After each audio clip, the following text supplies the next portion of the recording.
ఎప్పుడు చెప్తాను political governance. మనం డెమోక్రసీలో ఉన్నాం. డెమోక్రసీలో నేను పార్టీ అధ్యక్షుడిగా ఉన్నా. ఆ పార్టీ అధ్యక్షుడిగా ఈరోజు మీరు చూస్తే నేను పసుపు చొక్కా వేసుకొచ్చానంటే ఈ పసుపు చొక్కానే నాకు ఈ రాష్ట్రానికి సేవ చేసే అవకాశం కానీ ప్రపంచంలో గుర్తింపు తెచ్చే అవకాశం తీసుకొచ్చింది. అందుకే నేను ఎప్పుడూ గర్వంగా ఫీల్ అవుతా. అదేవిధంగా మీరు ఒకసారి చూస్తే 84 చాలా మందికి ఉండేవాళ్ళు, కొంతమందే ఉన్నారు, చాలా మంది కొత్త వాళ్ళు కూడా ఉన్నారు. మేము చైతన్య యాత్రలు పెడితే, మన మహానాడు పెడితే గోషా మహల్ నుంచి ప్యారేడ్ గ్రౌండ్స్ వరకు మే నెలలో మార్చ్ ఫాస్ట్ చేశాం. అదే మరి ఇంకొక పక్కన చూస్తే ఆ రోజు ఎంత క్రమశిక్షణ అంటే ప్రపంచంలో ఎక్కడ జరగని విధంగా మార్చ్ ఫాస్ట్ చేశాం. మంత్రులు, ఎమ్మెల్యేలు, జిల్లా పార్టీ అధ్యక్షులు అందరూ కూడా నిలబడుకొని తెలుగుదేశం పార్టీ జెండా పట్టుకొని ర్యాలీలో పార్టిసిపేట్ చేసిన రోజులవి.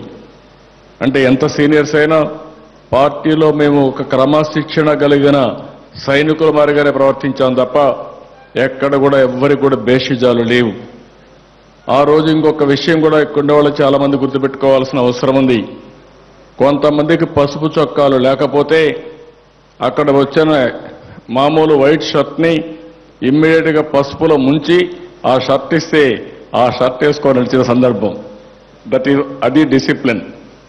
అలాంటి డిసిప్లిన్ నుంచి పెరిగిన పార్టీ ఇది. రెండో విషయం మీరు ఒకసారి ఆలోచిస్తే ఈరోజు మనందరికీ ఏసీ రూములు ఉన్నాయి. గండిపేటలో రేకుల షెడ్డు, అక్కడనే శిక్షణ కార్యక్రమాలు. నేను ఉదయం పోతే రాత్రి వరకు అక్కడే ఉండేవాడిని. ఉదయమే క్యారీర్ ఎత్తకపోతే అన్నీ కూడా అయిన తర్వాత తిరిగి ఇంటికి వచ్చేటప్పుడు తిరిగి వచ్చేవాడిని. ఆ విధంగా నేనే కాదు, నాతో చాలా మంది పనిచేశారు. దాని ఫలితాలే ఈరోజు మనందరం అనుభవిస్తున్నాం తప్ప ఇంకొకటి కాదనే విషయం మీరు గుర్తుపెట్టుకోవాల్సిన అవసరం ఉంది. నేను 3 నెలలకు ఒకసారి నేను పరీక్షలు రాస్తున్నా. ఆ విషయం కూడా మీరు గుర్తుపెట్టుకోవాల్సిన అవసరం ఉంది. నేను మా అధికార యంత్రాంగానికి చెప్పాను, ప్రభుత్వ పరంగా 3 నెలలకు ఒక పరీక్ష రాస్తా. ఆ పరీక్షలో ఎంతవరకు నేను పాస్ అయ్యాను నేనే నన్ను చెక్ చేసుకుంటున్నాను ఒక రాష్ట్ర ముఖ్యమంత్రిగా. చాలా మందికి అనిపిస్తుంది పరీక్షలంటే ఇప్పుడేం పరీక్షలని. నేను ఈరోజు ప్రభుత్వ యంత్రాంగంలో కానీ పార్టీ యంత్రాంగంలో కానీ ఒక జవాబుదారీతనం తీసుకురావాలి. ఆ విషయాన్ని మనందరం గుర్తుపెట్టుకోవాల్సిన అవసరం ఉంది. జవాబుదారీతనం అంటే ఒక అకౌంటబిలిటీ. ప్రతి ఒక్కరికి ఒక విజన్ ఉంది, ప్రతి ఒక్కరికి ఒక బాధ్యత ఉంది.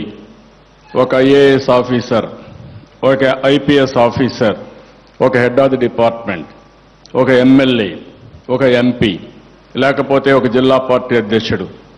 మనందరికీ ఒక బాధ్యత ఉంది, మనకందరికీ ఒక నిర్దిష్టమైన లక్ష్యం కూడా ఉంది.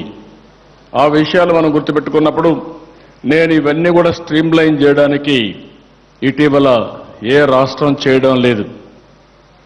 నేను అన్నీ కూడా జీవీఏ, చాలా మందికి అర్థం కాకపోవచ్చు, లాస్ట్ టైం కూడా మీకు ఎక్స్ప్లెయిన్ చేశాను.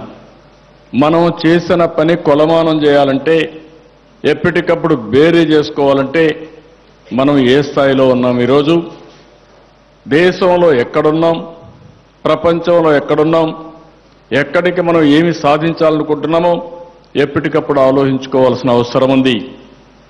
అందుకే బ్యూరో ఆఫ్ ఎకనామిక్స్ నేను యాక్టివేట్ చేసి మీరు ఇంకొక విషయం కూడా గుర్తుపెట్టుకోవాల్సిన అవసరం ఉంది. ఒకప్పుడు ప్రపంచం మొత్తం, భారతదేశంలో కూడా మనం చూస్తే చాలా వ్యవస్థలను సృష్టించారు. అవసరాల కొద్దీ వ్యవస్థలు పెంచారు. పెంచిన వ్యవస్థలు ఏం చేస్తున్నాయో మర్చిపోయారు. కొత్త వ్యవస్థలు సృష్టించారు. అసలు వ్యవస్థలు పెంచారు తప్ప ఆ వ్యవస్థల్ని పనిచేయించకుండా కడాకు ఎక్కడా జవాబుదారీతనం లేని పరిస్థితి వచ్చింది. ఇంకొక విషయం కూడా మీరు గుర్తుపెట్టుకోవాల్సిన అవసరం ఉంది. ఇక్కడ మనందరం ఉన్నాం. మనందరం ఒకసారి చూసుకుంటే నేను 2811 కిలోమీటర్ల పాదయాత్ర చేశాను. ఆ రోజు చాలా మంది నాకు అడ్వైజ్ చేశారు, ఈ వయసులో మీరు పాదయాత్ర చేయాలన్నా మీరు చేయగల